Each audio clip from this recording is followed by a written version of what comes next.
Hello everyone, welcome to R सरा।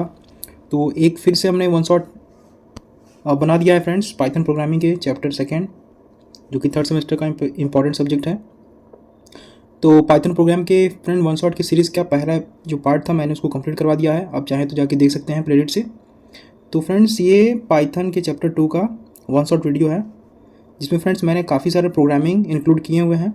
उसको friends मैंने at the end of PPT उसको अटैच कर दिया है, और कुछ डेफिनेशन वाले पार्ट्स जैसे कि फेल्स स्टेटमेंट्स एंड उसके डिफरेंसेस जो बनते हैं उनको मैंने इस वीडियो में इस पीपीटी में इंक्लूड किया है, और आपको मैं इस वीडियो में बताता चलूँगा। तो आज की वीडियो में फ्रेंड्स पाइथन प्रोग्रामिंग के चैप्टर सेकंड के जितने भी टॉपिक्स हैं मैंने उसको वन शॉट की तरह कवर किया है। तो आइए देखते हैं, कंटेंट पे चलते हैं कि हम क्या चैप्टर 2 में पढ़ेंगे पाइथन प्रोग्रामिंग के। तो कंटेंट जैसे कि आप देख सकते हैं, इसमें जो हम लोग पढ़ने वाले हैं, हालांकि इस चैप्टर का नेम आप यहाँ पे देख लीजिए, बोल्ड करके मैंने लिखा हुआ है। इसमें मेनली हम डील्स करेंगे लूप्स एंड ब्लॉक्स, जो conditional if statements, elif statements हम लोग यूज़ करते हैं, मेनली हम उसी से डील करेंगे। इसमें कुछ कॉन्सेप्ट्स आएंगे friends string, list and dictionary के। एंड फ्रेंड्स आप देख सकते हैं यहाँ पे जो मेजरली हम लोग देखने वाले हैं if, else and elif statements, और उसके नेस्टेड इफ़ एलिफ स्टेटमेंट्स होते हैं, उनको भी देखेंगे हम। सिंपल लूप्स क्या होते हैं पाइथन में वो देखेंगे, और लूप्स में जो रेंज मतलब फॉर जो फंक्शन यूज़ होता है जिसमें रेंज का यूज़ किया जाता है उसको कैसे यूज़ किया जाएगा वो देखेंगे फ्रेंड्स। लूप मैनिपुलेशंस में जैसे कि आप देख सकते हैं कंटिन्यू, ब्रेक एंड एल्स कैसे यूज़ किया जाता है वो देखेंगे। Use of loop while using the while loop format, यानी कि वाइल लूप फंक्शन का यूज़ करके जो हम लोग लूप बनाते हैं वो कैसे यूज़ होता है उसको देखेंगे। प्रोग्रामिंग यूजिंग पाइथन, यानी कि कंडीशनल और लूप दोनों को यूज़ करके हम प्रोग्रामिंग लैंग्वेज लिखेंगे, जिसकी मदद से हम आपको ये बता दें कि कुछ स्टार वाले पैटर्न्स आपने देखे होंगे, कुछ इस तरीके से हम क्रिएट करते हैं उसे। ये वाला मोस्टली रिपीटेड ही आता है फ्रेंड्स, आपने देखा होगा।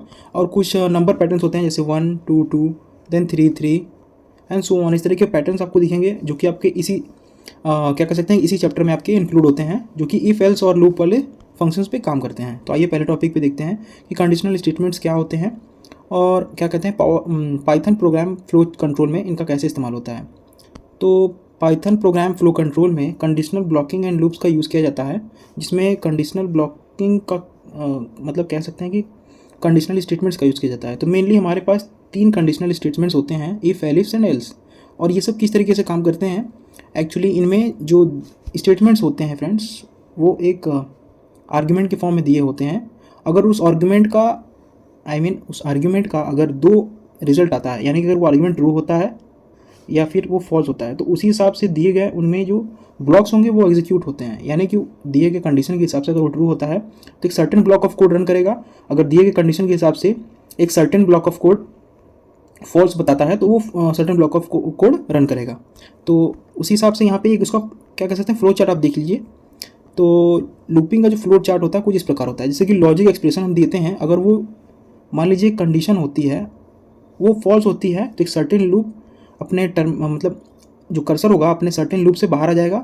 And if the logic is true then वो लॉजिक एक्सप्रेशंस एक लूप फॉर्म करता है और उस कंडीशन को बार बार मैनिपुलेट करेगा और एक स्टेप इंक्रीज करते चला जाता है। यानी कि हर एक बार जब वो लूप कंप्लीट होगा तो उसमें +1 होगा, उसकी रेंज फ्रेंड्स इंक्रीज होती जाएगी, और वो फॉर एवरी रेंज उस लॉजिक को टेस्ट करता रहेगा। और जहाँ पे उस लॉजिक या कह सकते हैं कि लॉजिक एक्सप्रेशन या फिर उस लूप को फॉल्स स्टेटमेंट मिलती है तो वहाँ पे वो लूप टर्मिनेट हो जाएगा और वो कर्सर बाहर आ जाएगा प्रोग्राम के। तो इस तरीके से लूप काम करता है। इसे काफ़ी तरीके के प्रोग्रामिंग इस चैप्टर में दिए हुए हैं। मेनली इसके क्या कह सकते हैं कि आपके इस टॉपिक में मेनली इसका जो प्रोग्रामिंग है, कोड है, वही मेनली आता है, और ना कि इसके ज़्यादा कुछ डेफिनेशंस तो उसमें बनते नहीं हैं, ना थ्योरी ज़्यादा कुछ आते हैं। अगर आपको हल्का फुल्का डिफाइन करने आएगा तो आपको ये बोला जाएगा कि इफ स्टेटमेंट क्या होता है, उसके आर्गुमेंट्स देने से वो कैसे काम करते हैं, उनको स्टेप वाइज समझाइए और उनके एल्गोरिदम लिखिए। तो अगर कोड के अलावा कुछ पूछेगा आपको तो उसके एल्गो कोड्स पूछता है, यानी कि एल्गोरिदम स्टेप बाय स्टेप आप उस प्रोग्राम को कैसे एग्जीक्यूट कराते हैं। जो प्रॉब्लम स्टेटमेंट आपको दिया रहेगा उसको आप कैसे स्टेप बाय स्टेप कराते हैं उसको एल्गोरिदम बोलते हैं, और उसकी स्टेप्स को आपको मेंशन करना पड़ता है। यानी कि कुछ प्रोसेस में आपको उनके स्टेप्स पूछेगा और कुछ प्रोसेस में सीधे उनके कोड्स पूछता है, और कुछ प्रोसेस में फ्रेंड्स पूछता है कि मान लीजिए कि कुछ कंडीशनल स्टेटमेंट्स हैं, उन पे आप एक्सप्लेनेशन दीजिए, उनके टाइप्स बताइए और एग्जांपल के साथ एक्सप्लेन करिए व्हाट आर कंडीशनल स्टेटमेंट्स। तो उस केस में आप इफ, एलिफ, एल्स तीनों को डिफाइन करेंगे, तीनों के अलग अलग प्रोग्राम करेंगे। एंड सिमिलरली आप उनके फ्लो चार्ट बनाना मत भूलिएगा, जैसे कि फ्लो चार्ट यहाँ पे एक बना दिया मैंने, तो फ्लो चार्ट मस्ट है, इसको बनाना मत भूलिएगा। आइए देखते हैं कुछ एग्जाम्पल यहाँ पे मैंने मेंशन किया हुआ है। जैसे कि अगर आप कंडीशनल स्टेटमेंट देखते हैं, जैसे कि इसमें यूज़ किया गया है यहाँ पे if, L if and else तीनों स्टेटमेंट एक बार में यूज़ कर दिया गया है। हालांकि नेक्स्ट स्लाइड में मैंने इफ, एल इफ और एल्स इफ तीनों के फ्रेंड्स क्या कह सकते हैं कि प्रोग्रामिंग मैंने सेपरेटली लिए हैं और उसके साथ साथ उनके फ्लो चार्ट भी सेपरेटली लिए हैं। बट ओवरऑल मैं एक बार आपको ये दिखा दूँ प्रोग्राम कि यहाँ पे मेंशन क्या है, एज 20 लिया हुआ है और इफ़ कंडीशन दिया गया है, अगर एज 18 से लेस है देन क्या कोड रन करेगा, यू आर अ माइनर। यानी कि 20 जो है अगर 18 से कम होता, यानी कि जो एज वैल्यू मैंने ली है अगर 18 से कम होता तो मुझे ऑप्शन में क्या आता, प्रिंट यू आर माइनर, मतलब हमारा ये कोड रन करता है, ये ब्लॉक ऑफ कोड। इफ़ ये स्टेटमेंट इफ़ का जो इफ़ का जो कंडीशन अगर ट्रू होता तो ये प्रिंट स्टेटमेंट रन कर जाता। तो यहाँ पे हमने क्या लिया है, एज 20 जो कि एज 18 से कम है, जो एज हमने 20 लिया है वो एज 18 से बड़ा है, यानी कि कंडीशन फॉल्स है तो यू आर माइनर नहीं प्रिंट होगा। एंड तो ये कर्सर क्या है, यानी कि प्रोग्राम का लाइनिंग ऑफ कोड क्या है, वो जंप कर जाएगा एलिफ पे, because this condition is not satisfied, that's why the line of code runs at the second condition. यानी कि elif age is greater than or equal to 18 and age is less than 65, यानी कि हाँ 20 तो 18 से बड़ा है बट 65 से कम है, यानी कि यू आर एन एडल्ट करके आपको प्रिंट आएगा। एल्स अगर ये भी गलत होता है, यानी कि अगर ये ऊपर के इफ़ और एलिफ वाले कंडीशन दोनों गलत होते हैं, then you will see as a print which says that you are a minor, you are a senior. यानी अगर ऊपर के दोनों कंडीशन गलत हो जाते हैं, ये दोनों गलत हो जाते हैं, तब ये वाला कंडीशन ट्रू होगा और आपको यू आर अ सीनियर लिख के आएगा। अगर पहला कंडीशन गलत होता है और दूसरा सही होता है तो आपका कर्सर यहीं पे एंड हो जाएगा और आपका ये प्रिंट होके आ जाएगा कि यू आर एन एडल्ट। यानी कि हमें कोडिंग जब हम लोग करते हैं तो हमें ये ध्यान देना पड़ता है कि हमें जो कंडीशन होती है सबसे लास्ट वाली, उसको ऐसे रखना है कि वो एट द एंड जाके ही सेटिस्फाई हो। यानी कि अगर 18 यहाँ पे सेटिस्फाई हो जाता तो हमें पता चल जाता कि यू आर माइनर। अगर 18 यहाँ पे 18 क्या कह सकते हैं, ये लॉजिक कंडीशन अगर यहाँ पे ट्रू नहीं हुई है तो हम उसको दोबारा एक बार और टेस्ट करेंगे। यानी कि हम 18 से नीचे के लिए भी टेस्ट करेंगे, 18 के लिए, 18 से ग्रेटर के लिए भी टेस्ट करेंगे। तो यानी कि हमें दोनों चीज़ों के लिए टेस्ट करना पड़ेगा और वो हम कैसे करेंगे, एज सीक्वेंशियल। यानी कि हम अलग अलग कंडीशन देंगे इफ़, एलिफ या एल्स का, और उसमें हम बारी बारी से उस कंडीशन को चेक करेंगे कि कब वो ट्रू होगा और उसके लिए क्या ब्लॉक ऑफ कोड हम प्रिंट कराना चाहते हैं वो हम प्रिंट के अंदर दे देंगे। इसी प्रकार से आइए इस स्टेटमेंट में, तो सबसे सिंपलेस्ट जो आप कह सकते हैं कंडीशनल स्टेटमेंट है जिसे कहते हैं इफ़ कंडीशनल स्टेटमेंट। इसमें सिंपल सा इसका जो सिंटेक्स होता है, इसमें आप इफ़ का यूज़ करते हैं, यहाँ पे इफ़ दिख रहे हैं, इफ़ का यूज़ करते हैं। इसका सिंटेक्स, अगर इफ़ का स्टेटमेंट ट्रू होता है तो वो certain block of code print कर देगा, एल्स अगर वो फॉल्स होता है देन वो certain block of code print करेगा जो कि उससे इफ़ स्टेटमेंट के बाहर होता है। यानी कि अगर इफ़ करके यहाँ पे 10 ग्रेटर देन 5 लिखा हुआ है, इसमें जो ये प्रिंट वाली लाइन है ये एक्चुअली इसके अंदर लाई करती है, एंड जो ये प्रिंट प्रोग्राम एंडेड ये उसके बाहर लाइन करेगी, यानी इंडेंटेड होता है। प्रिंट वाली जो फंक्शन होती है वो अंदर की तरफ इंडेंटेड होगी, उसका इंडेंटेशन जो होगा अंदर की तरफ होगा और प्रिंट का इंडेंटेशन बाहर की तरफ होगा। ये जो थर्ड लाइन ऑफ कोड है इसका बाहर की तरफ होगा। यानी कि अगर ये इफ़, मान लीजिए कि आपका कर्सर रन करता है इफ़ कंडीशन और 10 है 5 से बड़ा, तो ये इसके अंदर जाएगा और किस कंडीशन को देखेगा कि प्रिंट यहाँ पे ब्लॉक ऑफ कोड दिया गया है। यानी कि अगर ये कंडीशन इफ़ वाली ट्रू है तो ये सेकेंड लाइन ऑफ कोड को रन करा देगा और आपको क्या लिख के आएगा, 10 इज़ ग्रेटर देन 5। अगर हमने कोई ऐसा नंबर लिया होता, मान लीजिए 10 ना लेके हमने 4 लिया था, 4 इज़ ग्रेटर देन 5, तो ये इफ़ से होता हुआ जो लाइन ऑफ कोड है वो प्रिंट पे ना जाके, क्योंकि ये स्टेटमेंट गलत है, because 4 is not bigger than 5, तो ये कंडीशन गलत हो जाती, तो ये वाली लाइन ऑफ कोड रन नहीं करती, बल्कि लाइन ऑफ कोड जंप करता सीधे फॉल्स स्टेटमेंट पे, क्योंकि ये कंडीशन फॉल्स हो गई है। तो फॉल्स स्टेटमेंट पे क्या हमको लिखता, program ended, because you have not defined a certain criteria if the number fails or the number is greater than the 5 or the number is smaller than the 5, sorry. अगर आप उस number से छोटे किसी नंबर को आप input देते हैं, उसके लिए आपका प्रोग्राम डिफाइंड नहीं है, उसके लिए आपने सिंपली क्या बना रखा है कि आपको प्रोग्राम एंडेड करके शो हो जाए, तो आपका लाइन ऑफ कोड ऊपर से जंप करके सीधा लास्ट में आ जाता है। तो इस प्रकार इफ काम करता है। अगर आपने अच्छा खासा पढ़ रखा होगा तो आप समझ जाएंगे एक बार में। इसका जो फ्लो चार्ट है आप कुछ इस प्रकार देख सकते हैं। यहाँ पे सिंपल सा इफ कंडीशन होता है, अगर वो ट्रू होगा तो वो स्पेसिफिक ब्लॉक ऑफ कोड को प्रिंट करेगा, अगर वो टेक्स्ट एक्सप्रेशन फॉल्स होगा तो वो सीधे प्रोग्राम को एंड की तरफ ले जाएगा, यानी कि दूसरे स्टेटमेंट की तरफ ले जाएगा। हालांकि दूसरा स्टेटमेंट हमने यहाँ दे रखा था प्रिंट एंड प्रोग्राम, तो यहाँ प्रोग्राम एंड लिख के आ जाएगा और आपका प्रोग्राम खत्म हो जाएगा। तो इसी प्रकार फ्रेंड्स हम देख सकते हैं कि इफ़ एल्स काम करता है। इफ़ एल्स यानी कि पहले हम इफ़ जो यूज़ कर रहे थे उसमें एक सिंगल कंडीशन का हम क्या कह सकते हैं, सिंगल कंडीशन चेक कर रहे थे, आइदर इट इज़ ट्रू और false. If it is true what to print and if it is false what to print. But if else condition में क्या होता है, हम इफ़ का कंडीशन सेटिस्फाई करके एक certain block of code print करते हैं, एंड अदरवाइज इफ़ का कंडीशन फॉल्स है तो हम एल्स का कंडीशन देते हैं एक सर्टेन कोड को रन कराने के लिए। यानी कि हम एक चॉइस बना देते हैं, कंडीशन बना देते हैं कि this not satisfy else this is satisfied और नॉट, वी विल चेक। तो सिमिलरली हमने x की वैल्यू अगर 3 ली है, तो अगर x इज इक्वल टू हम 4 के बराबर देखते हैं तो 3 is obviously not equal to 4, यानी कि ये कोड लाइन ऑफ कोड ये वाला line of code false output देगा।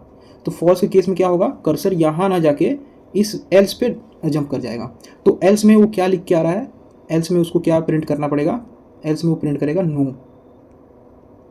दस the output will be no, क्योंकि कंडीशन गलत है, 3 is not equal to 4। Similarly इसके फ्लो चार्ट पे ध्यान देंगे, यहाँ टेक्स्ट एक्सप्रेशन जो कि ये है x इज इक्वल टू 4 दिया हुआ है, उसमें हम 3 is equal to x is equal to 3 डालते हैं, जो कि सेटिस्फाई नहीं होता है, यानी कि फॉल्स आता है। तो फॉल्स की वजह से ये एल्स बॉडी रन कर जाएगी, यानी एल्स का बॉडी रन कर जाएगा, x block of code run कर जाएगा और हमें स्टेटमेंट मिल जाएगा जो कि नो है, and then the program ends. अगर यही ट्रू हो जाता, यानी कि हम एक्स की वैल्यू अगर 2 ले लिए होते, तो प्रोग्राम हमारा सीधे जंप कर जाता प्रिंट एफ यस पे, और हमारी ट्रू कंडीशन होती तो हमारा ब्लॉक ऑफ कोड जो इफ़ में दिया हुआ है वो रन करता है, यानी कि यस हमारा आंसर होता है, यस। इस तरीके से काम करता है। नेस्टेड इफ़ में क्या होता है कि हम मल्टीपल इफ़ कंडीशन का यूज़ करते हैं, मल्टीपल क्या कह सकते हैं कि मल्टीपल कंडीशन को चेक करने के लिए। यहाँ पे एक से अधिक कंडीशन दी गई होती हैं, जिनकी वजह से इसको क्या कहा जाता है, नेस्टेड इफ़ कहा जाता है।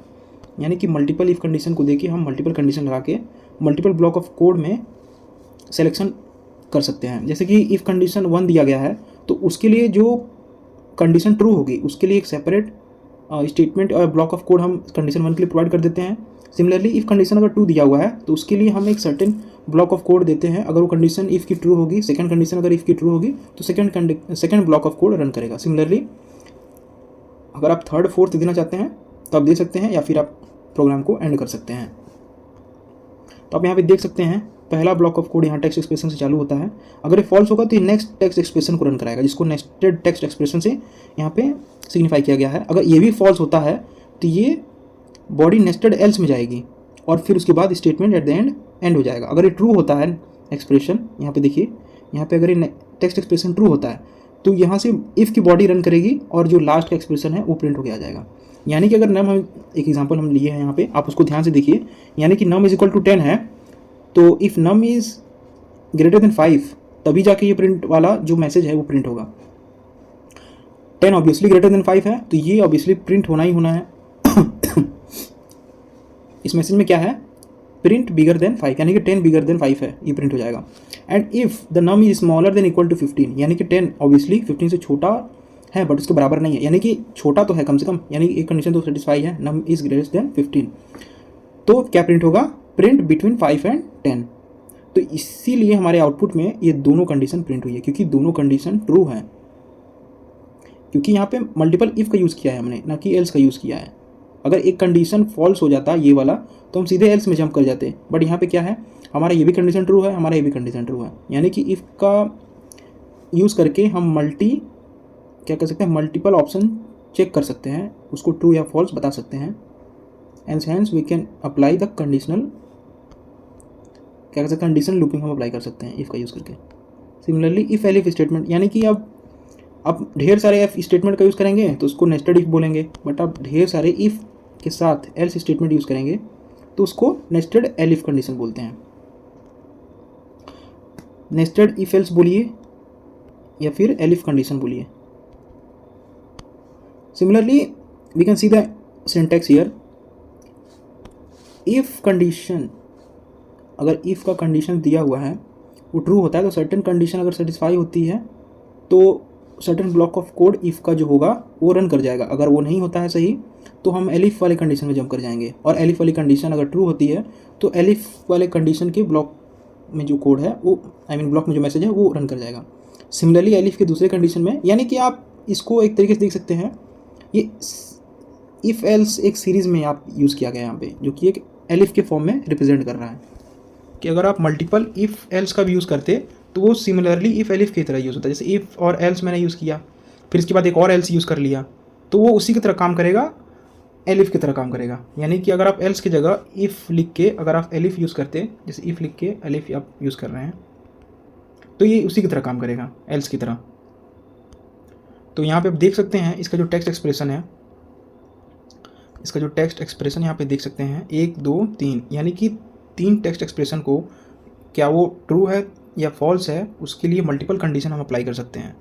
जैसे कि अगर टेक्स्ट एक्सप्रेशन ट्रू होता है तो हमें एक सर्टेन स्टेटमेंट प्रिंट करना है, अगर स्टेटमेंट 2 ट्रू होता है तो हमें सर्टेन स्टेटमेंट प्रिंट करना है, अगर स्टेटमेंट 3 ट्रू होता है तो हमें सर्टेन स्टेटमेंट प्रिंट करना है, और आइदर ऑफ देम फॉल्स होते हैं तो हम सीक्वेंसली नीचे की तरफ बढ़ते चले जाएंगे। सिमिलरली यहाँ पे एग्जांपल लिया है letter A, if letter A is equal to B, अगर लेटर ए बी के बराबर है तो लेटर बी हमें प्रिंट करना है, लेटर इज बी। अगर बी सी के बराबर है तो हमें सी प्रिंट करना है। And if letter is equal to A, यानी कि अगर ए के बराबर ही हो गया तो हमें लेटर ए प्रिंट करना है। एल्स हमें क्या प्रिंट कर देना है, print letter is in A B and C. But यहाँ पे केस में क्या है, ये वाली कंडीशन ट्रू हो गई तो ये सीधे कर्सर बाहर आ जाएगा और ये प्रिंट कर देगा letter is A. And similarly यहाँ पे आप देख सकते हैं कि neither of the condition were true, मतलब न तो वो सी था ना तो वो बी था, तो इन दोनों रॉन्ग कंडीशन पे वो टेक्स्ट एक्सप्रेशन नहीं गया है, यानी कि वो कंडीशन गलत थी तो उन दोनों से जंप करता हुआ थर्ड एक्सप्रेशन पे आ गया है, यानी कि elif letter is equal to A पे। तो यहाँ पे print A is equal to A बराबर इक्वल था, तो इसीलिए जो आउटपुट आएगा letter A is equal to A, तो ए प्रिंट होगा। उसी हिसाब से मैंने इसका डिफरेंस ले लिया, डिफरेंस दिखा दिया है इफ़ एलिफ, और जैसे कि मैंने को बताया था एल्स इफ आप यूज़ करिए या एलिफ यूज़ करिए वो सेम चीज़ होता है, उसको दिखाने का तरीका अलग है। यहाँ पे आप देख सकते हैं, तो इनका मैंने डिफरेंस एक ले लिया था, आप इसको देख के एक बार समझ सकते हैं इफ़ और एलिफ और एल्स स्टेटमेंट का। यहाँ पे देखिए आप एक छोटा सा डिफिनेशन पढ़ सकते हैं इसका। If executes a block of code only if the condition is true, and elif क्या करता है, use after an if statement to check multiple conditions. वही मैंने कहा आपको, एक से ज़्यादा स्टेटमेंट्स आपके ट्रू या फॉल्स दिखाने हैं, मल्टीपल कंडीशन को आपको चेक करना है। यानी कि किसी एक सिचुएशन में आपको 10 पैरामीटर्स दिए हुए हैं और 10 पैरामीटर्स पे आपको चेक करना है कि ये ट्रू है या फॉल्स है, तो आप एलिफ कंडीशन पे जाएंगे और उन 10 कंडीशन का 10 स्टेटमेंट देंगे और उनके हिसाब से आप स्पेसिफिक ब्लॉक ऑफ कोड आप चेक कर सकते हैं, आइदर वो ट्रू होगा तो क्या दिखाना चाहिए, वो फॉल्स होगा तो क्या दिखाना चाहिए। सिमिलरली एल्स स्टेटमेंट है executes when no other condition matches, यानी कि मल्टीपल इफ़ के कंडीशन हमने लिए थे, जैसे कि देखिए यहाँ पे मल्टीपल इफ़ एल्स के कंडीशन हमने लिए थे, इसमें से ना तो ये सही था ना तो ये सही था, और ना तो ये अगर इन केस अगर ये भी नहीं सही होता तो यहाँ एल्स कंडीशन जो लिया गया लास्ट में, तो ये इन तीनों में से जो सही नहीं है उसको चेक करता, यानी कि तीनों मान के चलिए अगर नहीं सही है तो ये लास्ट वाला कंडीशन क्या चेक करेगा कि अगर ये तीनों सही नहीं है तो क्या सही है। हैंस द एल्स कंडीशन क्या चेक करता है, that no other condition match. Else condition तभी रन करेगा जब ऊपर के कोई भी कंडीशन नहीं मैच करते, यानी कि ऊपर के सारे कंडीशन गलत होते हैं, तब एल्स कंडीशन रन करता है, जो कि सबसे एंड में दिया जाता है। सिमिलरली मैंने डिफरेंस दिया है break, continue and pass loops का, इसको मैंने आगे पीपीटी में पढ़ाया है, उसके बाद हम इस पर आएंगे, आगे बढ़ते हैं। Looping structure for loops. अब हम पहले तो हमने कंडीशनल स्टेटमेंट्स देखें ऊपर, जिसमें हम कंडीशन देखे ट्रू या फॉल्स के हिसाब से हम अपने स्पेसिफिक स्टेटमेंट को कोई सर्टेन ब्लॉक ऑफ कोड से रिप्रेजेंट कर दे रहे थे। यानी कि अगर लेट्स से अगर कोई एक बॉय 18 एज का है, then it is eligible for vote, either it is not eligible for vote, तो हम उस एज इक्वल टू 18 का क्राइटेरिया बनाएंगे, उसको इफ़ और एल्स की कंडीशन से हम एक स्पेसिफिक पैरामीटर दे देंगे कि अगर वो इफ़ कंडीशन में अगर वो 18 के बराबर है hence it is eligible for vote, और एल्स कंडीशन में दे देंगे hence it is not eligible for vote. तो वो था कंडीशनल स्टेटमेंट जहाँ पे मल्टीपल चॉइसेस हम देके चेक कर रहे थे। बट ये है लूपिंग, यहाँ पे एक लूप एक बार चालू होगा तो वो बार बार अपने आप को इटरेट करेगा, यानी कि बार बार उस लूप में घूमता चला जाएगा, तब तक घूमेगा जब तक वो कंडीशन फॉल्स ना हो जाए, और जैसे वो फॉल्स होगी वो उस लूप से बाहर आ जाएगा और एक पर्टिकुलर मैसेज प्रिंट करेगा कि आपका ये इतना हो गया है। सिमिलरली इसको एक एग्जाम्पल से समझते हैं, जैसे कि हमारे पास एग्जांपल है simple code we have taken here such as apple, banana and cherry for fruits in the fruits print fruits for loop. यानी कि हमने क्या बनाया है, ये आप इसको याद कर सकते हैं, ये क्या होता है, एक लिस्ट होता है, लिस्ट में हमने क्या क्या दिया है, एप्पल दिया, बनाना एंड चेरी दिया है।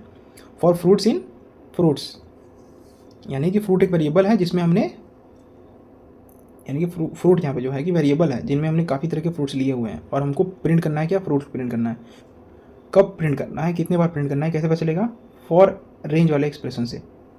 फॉर एक इटरेटिव लूप को फॉर्म करता है जिसमें आई एक वेरिएबल होता है जो कि इस रेंज में दिए हुए क्या कह सकते हैं एंड स्टॉप और स्टेप के फंडे से काम करता है। यानी कि आई यहाँ से 0 से चालू होगा आई, और 1 का स्टेप लेगा, 1 का स्टेप लेगा, और ये 5 यानी 5 से 1 कम तक एंड होगा। स्टार्ट करेगा 0 से, स्टेप लेगा 1 का और एंड करेगा 4 पे, यानी कि 5 से जस्ट 1 कम, यानी कि 0, 1, 2 एंड 3 एंड 4 आएंगे इसके इटरेटिव प्रिंट में। तो जैसा कि आप जान रहे हैं यहाँ पे इंडेक्सिंग का यूज़ किया गया है। जो ये इंडेक्स उठाएगा फॉर रेंज आई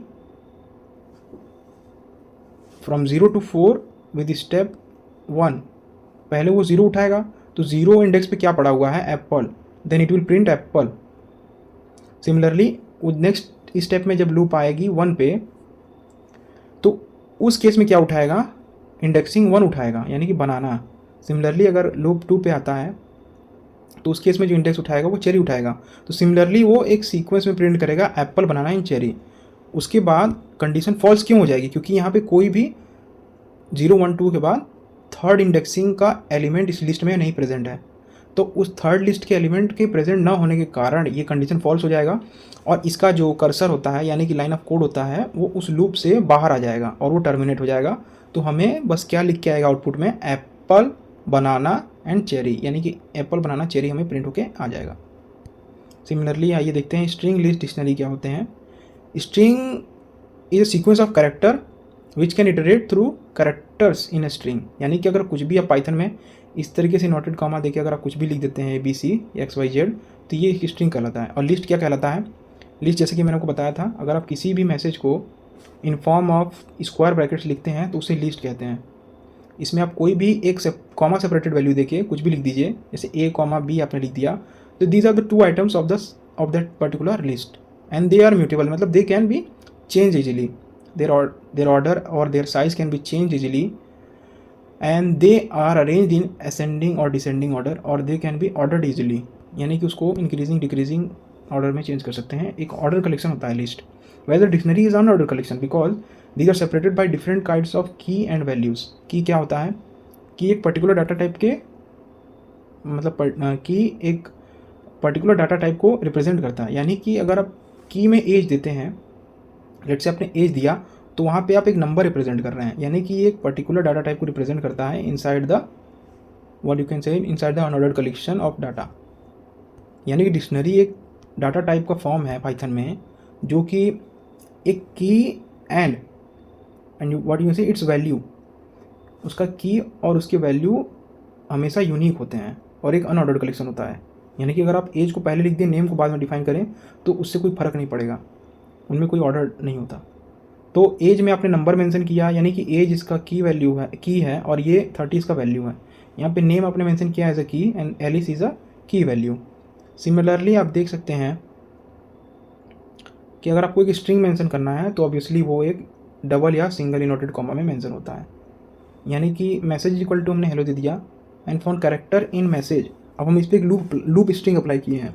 तो लूप स्ट्रिंग अप्लाई करने से क्या होगा, हमारा जो कैरेक्टर है HELLO, उसमें से हमें एक एक लेटर प्रिंट ऑप्शन उठाएगा और प्रिंट करेगा, यानी कि H प्रिंट करेगा, then the loop will run, then it will print E, फिर लूप का उसमें रन करेगा, it will print L, similarly उसमें एक बार और रन करेगा L, जब तक कि पूरे कैरेक्टर्स प्रिंट ना हो जाए तब तक वो कंडीशन फॉल्स नहीं होगी और लूप रन करता रहेगा। जब ये प्रिंट हो गया देन उसका कंडीशन फॉल्स होगा और ये लूप एंड हो जाएगा।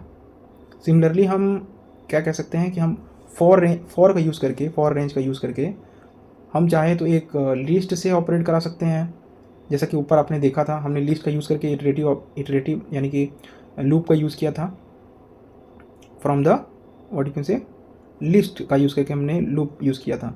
यहाँ पे हमने स्ट्रिंग का यूज़ करके हमने लूप यूज़ किया है, यहाँ पे डिक्शनरी का यूज़ करके हमने लूप यूज़ किया है।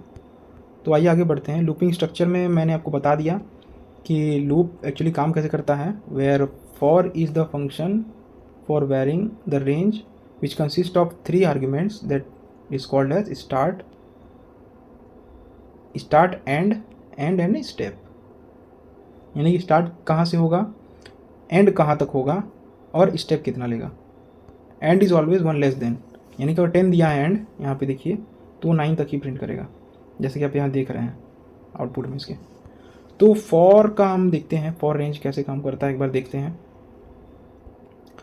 तो फॉर रेंज आप देख सकते हैं कैसे काम कर रहा है। यहाँ पे आपका जो इसमें रेंज दिया गया है, स्टार्ट आपको 1 से करना है, आपको 2 का स्टेपिंग करना है और 10 से पहले ख़त्म करना है, यानी कि 9 पे ख़त्म करना है। तो उसी हिसाब से आउटपुट देखिए प्रिंट हुआ है 1, फिर गैप लेके 3, फिर 2 का गैप लेके 5, फिर 2 का गैप लेके 7, देन 9 सिमिलरली प्रिंट किया है। और यही चीज़ आप क्या कर सकते हैं, आप वाइल लूप का यूज़ करके भी आप इसको प्रिंट कर सकते हैं। और वाइल लूप का यूज़ करके आप इसे प्रिंट करेंगे तो आपको एक कंडीशन प्रोवाइड करनी पड़ेगी, सच एज आपको एक कंडीशन देना पड़ेगा वाइल के अंदर, ताकि ये लूप कंटिन्यू रन करता रहे। फॉर का यूज़ करके लूप क्रिएट करना बहुत आसान होता है, बट वाइल का करके थोड़ा टफ होता है, यानी कि इसमें कंडीशन ऐसी देनी पड़ती है इसके अंदर जिससे कि ये लूप क्या कह सकते हैं कि लूप एंड ना हो जब तक इसका पूरा पैरामीटर्स चेक ना हो जाए। तो हम क्या कह सकते हैं, वाइल लूप का हम कब यूज़ करते हैं, जब हमें एक कंडीशन देनी होती है और उस कंडीशन के बिहाफ पे हमें एक लूप को रन करना है। अभी आगे मैंने इस पे एग्जांपल लिया है तो उसको मैं वहाँ पे आपका लूप का फंक्शन समझा दूंगा।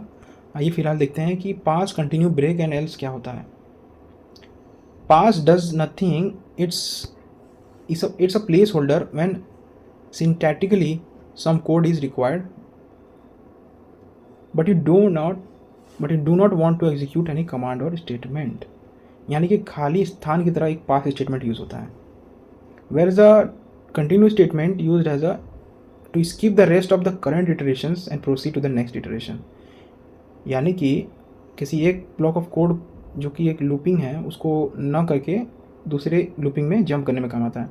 वहीं ब्रेक क्या करता है, वो किसी पर्टिकुलर लूप के एंड पे अगर आप लगा देते हैं तो वो लूप उस पॉइंट पे आके तुरंत एंड कर जाएगा और वो कोड के बाहर आ जाएगा, यानी कि दोबारा वो लूप अपने आप को रीएग्जीक्यूट नहीं करेगा। तो यहाँ पे मैंने कुछ एग्जांपल लिए हैं, आप देख लीजिए एक बार। तो थोड़ा जूम कर देता हूँ, आप देख लीजिए। यहाँ पे पहला मैंने एग्जांपल लिया है ब्रेक का, यानी कि अगर मैं इसको रेंज 5 तक दौड़ाता हूँ, अगर आप डिफ़ॉल्ट इनिशियल डिफाइन नहीं करते हैं तो उसमें इनिशियलाइजेशन होता है जब रेंज का, तो वो 0 से चलता है, एक ही स्टेप लेता है और 5 जो है वो उसको एंड की तरफ काउंट करता है, यानी कि 4 तक जाएगा वो। तो 0 से स्टार्ट होगा, 1 का स्टेप लेगा और 4 तक जाएगा। तो इसमें हमें क्या देखना है कि i इज़ इक्वल टू 3 के बराबर होना चाहिए, मतलब 3 पे जब आएगा तो हमें ब्रेक करके उस नंबर को प्रिंट कर देना है। तो हम स्टार्ट करेंगे 0 से, पहले हमारा नंबर 0 फॉर से उठेगा थ्रू वेरिएबल i और वो इफ़ से चेक होगा, यानी कि इफ़ में अगर हमने देखा कि 0 कंपेयर होगा 3 से, मतलब 0 डबल इक्वल टू 3, ये कंडीशन गलत है। तो गलत होने के बाद क्या होगा, हमारा next line of code run करेगा जिसमें हम ब्रेक देख रहे हैं, ब्रेक। तो ब्रेक इस लूप को दोबारा इटरेट करने से पहले एक बार उस नंबर को प्रिंट करा देगा, यानी कि हमारा जो 0 हमने इनिशियलाइज करके चला था उसे ये एक बार प्रिंट कर देगा। देन सेकेंड टाइम इफ़ जो है अब 0 के बजाय क्या लेगा, 1 लेगा। अब 1 को इक्वल टू 3 क्या कहते हैं कंडीशन चेक करेगा, तो 1 इज़ नॉट इक्वल टू 3, ये भी कंडीशन गलत होगी। तो यहाँ से ये कर्सर इस ब्रेक पे आएगा, तो ब्रेक क्या करेगा, उस जो i एलिमेंट है उसको प्रिंट ऑप्शन में रन करा देगा, यानी कि 1 प्रिंट हो जाएगा एंड सिमिलरली 2 प्रिंट हो जाएगा। यहाँ पे जब ये कंडीशन पहुँचेगी 3 तक, जब 3 इक्वल टू 3 के बराबर हो जाएगा, तो 3 equal to 3 it's a true statement. तो इस कंडीशन में ये ब्रेक तक पहुँच ही नहीं पाएगा और आपका जो नंबर है सिर्फ 0, 1, 2 तक ही प्रिंट होगा। और लूप जब 1 इक्वल टू 3 आएगा तो लूप वहाँ पे स्टॉप हो जाएगा। तो वही चीज़ यहाँ पे शो किया है, ब्रेक स्टेटमेंट हर एक पॉइंट पे जब ये कंडीशन फॉल्स होती है तब वो उस नंबर को प्रिंट कर देता है। एंड सिमिलरली कंटिन्यू में क्या है कि वो उस कंडीशन पे तो प्रिंट करेगा ही जब वो गलत है, और साथ ही साथ उस कंडीशन पे भी प्रिंट कर देगा जब वो सही है, यानी कि 0, 1, 2, 3 के केस में छोड़ के बाकी ये उसके बाद जो कंडीशन है उसे भी प्रिंट कर दे रहा है, यानी कि 0, 1, 2 और 4 को प्रिंट कर दे रहा है। 3 को क्यों नहीं कर रहा है, क्योंकि 3 तो एक ट्रू स्टेटमेंट हो गई और ट्रू स्टेटमेंट है, हमें कंटिन्यू नहीं जाना है, that's why it is not taking the 3। तो ये लूप में वापस चला जा रहा है, यानी कि वो 3 जब प्रोसेस हो रही है तो उसको कंटिन्यू क्या कर रहा है कि उसको वापस लूप में डाल दे रहा है और वो 4 की तरफ बढ़ जा रहा है। और 4 कंडीशन जब फॉल्स हो जा रही है, वो नॉट इक्वल टू 3 हो रही है, तो वो फिर कंटिन्यूस ना होकर प्रिंट के थ्रू पास होकर 4 प्रिंट हो जा रही है।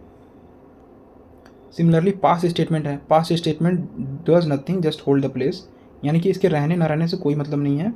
जस्ट ये क्या करेगा, ये सारे values for I ranging till 5 इस सारे नंबर को प्रिंट करा देगा, यानी कि ना तो ये कंटिन्यू ना तो ब्रेक किसी की तरह काम नहीं करेगा, ये just as a place holder काम करता है। इसका रहने और न रहने से कोई मतलब नहीं। अगर आप पास स्टेटमेंट आप यूज़ नहीं भी करते हैं तब भी ये स्टेटमेंट आपका मतलब आउटपुट सेम ही आएगा, 0 1 2 3 4। आप इसको अपने पाइथन प्रोग्रामिंग में डाल के चेक कर सकते हैं। तो सिमिलरली मैंने रेंज फंक्शन आपको समझा दिया, इसके 3 पैरामीटर्स होते हैं, वो मैंने आपको ऊपर डिस्कस कर दिए।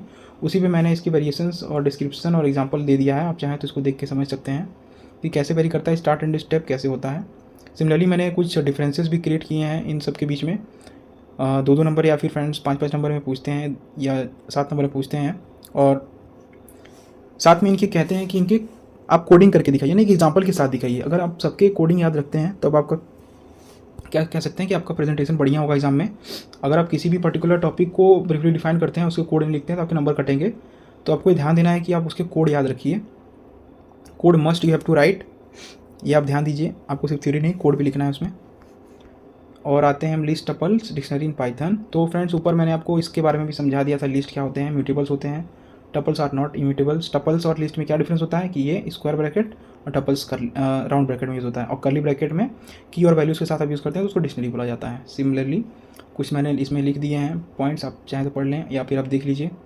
इसमें भी आपको डिफाइन करने आएगा तो आपको एग्जाम्पल के साथ अटेंड करना है। कुछ देखिए यहाँ प्रोग्रामिंग मैंने ले लिए हैं, जैसे कि फिबोनाची सीक्वेंस क्या होता है, कैसे डिफाइंड होता है, इसको प्रोग्राम करने के लिए आता है फ्रेंड्स, इसके एल्गोरिदम लिखने के लिए आते हैं। तो ये सब चीज़ें आप ध्यान दीजिएगा। जैसे कि कोई प्रोग्राम लिखने के लिए आ गया तो बोला जाएगा कि आप उसके algorithm first defined its algorithm then write its program. तो first of all you have to define its algorithm, मतलब हम क्या लॉजिक लगाएं कि एल्गोरिदम हम डिफाइन कर सकते हैं। तो फिबोनाची सीक्वेंस क्या होता है कि 1 + 1 से हम चालू करते हैं और इसका जो सम आता है 2, तो अगेन उसको हम प्रीवियस वाले सम से ऐड करते हैं, यानी कि 2 + 1 करते हैं। जब 3 आएगा तो 3 को हम 2 से प्लस करते हैं तो 5 आएगा। सिमिलरली 5 को हम 3 से प्लस करेंगे तो 8 आएगा, एंड सो ऑन हम ऐसे मूव करते हैं, यानी कि प्रीवियस नंबर को हम रिजल्टिंग नंबर को और प्रीवियस नंबर को दोनों को ऐड करते हैं और उससे फिर रिजल्टिंग नंबर मिलता है, फिर उसको ऐड करते हैं। तो ये लॉजिक है। तो इस लॉजिक को हमको एल्गो बनाना है, मतलब एल्गोरिदम बनाना है इसे। तो आप इसको स्टेप 1 में डिफाइन करेंगे कि first we initialise the number a is equal to 1, then we initialise the b is equal to 1, then we have the sum of this number as c, then we store the all values in the variables and then and so on. आपको एक function बनाना पड़ेगा, ये function आप ध्यान दीजिए, इसमें सम of 2 terms आप दिखाएंगे और उसको आप प्रीवियस वाले में स्टोर कराएंगे। तो सिमिलरली आप इसको एक बार देख लीजिएगा, कोड प्रैक्टिस करके आप जाइएगा एग्जाम में फ्रेंड्स। जैसे कि ये फ्रेंड्स आता है, write a Python program to check the input year is leap और नॉट, ये 100% आता है। मैं भी अपने सेमेस्टर में था तो ये वाला क्वेश्चन आया था फ्रेंड्स, और इतनी छोटी सी लाइन ऑफ कोड लिखने के लिए ही मुझे बहुत समय लग गया था, क्योंकि मैं समझ नहीं पा रहा था इसका कॉन्सेप्ट क्या था। एक्चुअली इसमें 2 चीज़ें यूज़ की जाती हैं। आपको तो पहले उसको 400 से डिविजिबल है कि नहीं वो देखना पड़ता है, फिर वो 4 से डिविजिबल है कि नहीं, फिर वो 100 से डिविजिबल है कि नहीं। तो इन सब चीज़ों को आप देख लीजिएगा, प्रैक्टिस कर लीजिएगा, लिख के प्रैक्टिस कर लीजिए तो बहुत बढ़िया रहेगा। अब ये क्या कोड है, ये कोड है फ्रेंड्स फिबोनाची सीक्वेंस। कोई नंबर है कि मतलब फिबोनाची नंबर कोई है या नहीं, यानी कि गिवन नंबर आपसे लिया जाएगा, उसको चेक किया जाएगा कि वो फिबोनाची सीक्वेंस में आता है कि नहीं आता है। तो इसको भी आप देख लीजिएगा। सिमिलरली आप प्राइम नंबर चेक करने के लिए आता है कि कोई भी नंबर दिया हुआ वो प्राइम नंबर है या नहीं। जैसे कि मैंने एक इसको प्रोग्राम तो लिखवा दिया, साथ में एक आउटपुट भी मैंने नीचे शो किया है, इस आउटपुट पे आप ध्यान दीजिएगा। 17 इज प्राइम नंबर, हैंड्स वो प्रिंट करके आ रहा है कि 17 is a prime number. Similarly जो मोस्ट इंपॉर्टेंट क्वेश्चन इस चैप्टर में मुझे दिखा है वो ये वाला दिखा है, और ये कॉम्प्लिकेटेड भी है थोड़ा, इस पर आपको ज़्यादा गौर करने की जरूरत है। जैसे कि Python program to convert time from 12 hours format to 24 hour. यहाँ पे आपको 12 आवर फॉर्मेट में टाइम दिया रहेगा, उसको 24 आवर में रिप्रेजेंट करने आना चाहिए। तो 24 आवर में रिप्रेजेंट करने के लिए आपको ये सर्टेन ब्लॉक ऑफ कोड याद रखना पड़ेगा। इसको तो रट लीजिए, मैं तो कह रहा हूँ, इसमें ज़्यादा दिमाग दौड़ाने से आपको पक्का है कि कुछ ना कुछ लाइन इसमें लाइन ऑफ कोड मिस हो जाएगा, आपके नंबर कटेंगे। इससे अच्छा है कि इसको रट लीजिए, बार बार लिख के प्रैक्टिस करिए। ज़्यादा लाइन है ही नहीं, आपको एक डिफाइन करना पड़ेगा function as convert to 24 hour. 1 2 3 4 5 6 7 8 line के हैं कोड, सिंपल है, आप याद कर लीजिए। आउटपुट यहाँ देखिए मैंने दिया है, और इसके जो आउटपुट आया यहाँ मेंशन किया है वो है। सिमिलरली फ्रेंड्स ये एक कोड है,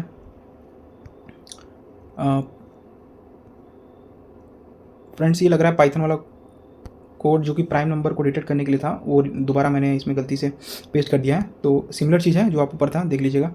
हाँ ये फ्रेंड्स बहुत इंपॉर्टेंट है, कंस्ट्रक्शन ऑफ क्या कह सकते हैं star pattern through using loops और नेस्टेड लूप्स। तो इसका फ्रेंड्स बहुत ही इंपॉर्टेंट क्वेश्चन है, ये तो हर बार आता ही आता है, चाहे इस टाइप का पैटर्न आपको शो करेगा बनाने के लिए या फिर इस टाइप का पैटर्न आपको शो करेगा। इन दोनों पैटर्न्स को आप ध्यान से देख लीजिएगा, ये दोनों स्टार पैटर्न्स में से कोई एक जरूर ना जरूर पूछता ही है। इसका तो पूरा रट जाइए ये कोड्स, इसमें से एक भी लाइन मत छोड़िए, पूरा रट जाइए। एकदम सिंपल कोड्स है, आपको बस रेंज का ध्यान देना है। क्लास में आपने पढ़ा होगा, रेंज का आपको ध्यान देना है बस, और कुछ नहीं। मैं भी अपने टाइम्स में फ्रेंड्स इस कोड को बहुत कॉम्प्लिकेटेड समझता था, बट मैंने क्या किया था, इसको थोड़ा अंडरस्टैंड किया था और कुछ लाइन ऑफ कोड्स मेरे को याद नहीं हो रहे थे, तो मैं उनको लिख लिख के प्रैक्टिस किया था। और मैंने कुछ क्या कह सकते हैं पाइथन प्रोग्रामिंग में कोड करके रन भी करवाए हुए थे, तब जाके मेरे दिमाग में कुछ बैठा फ्रेंड्स। तो उसी हिसाब से आप भी देख लीजिएगा। सिमिलरली यहाँ नंबर सीरीज़ के भी आते हैं कोडिंग, आपको इस तरह के बोलेगा कि आप नंबर सीरीज़ कोड करके दिखाइए। कुछ केस में 1 2 2 3 3 3 4 4 4 इस टाइप के देता है। इस केस में फ्रेंड्स और नंबर्स के नंबर सीरीज़ को बोलेगा प्रेजेंट करने के लिए एक पिरामिडल फॉर्म में। तो इसके लाइन ऑफ कोड्स मैंने लिख दिए हैं, यहाँ पे आप देख लीजिएगा। सिमिलरली आपको याद करना है, 4 लाइन का कोड है फ्रेंड्स, इसको आप नहीं याद कर पाएंगे तो फिर क्या फ़ायदा। ये तो बार बार पूछे जाते हैं, इनको आप ज़रूर ध्यान दीजिएगा। तो फ्रेंड्स जो भी अभी पाइथन के सेकेंड चैप्टर में जितने भी कोड्स बन रहे थे और जितने भी थ्योरेटिकल टाइप के टॉपिक्स बन रहे थे, मैंने सबको डिस्कस करा दिया है। तो थैंक यू फ्रेंड्स अंतिम तक बनने के लिए। अगर आपको कोई भी डाउट्स हैं, कोई भी क्वेश्चन आपको पूछना है तो प्लीज़ कमेंट डाउन, मैं इस पर वीडियो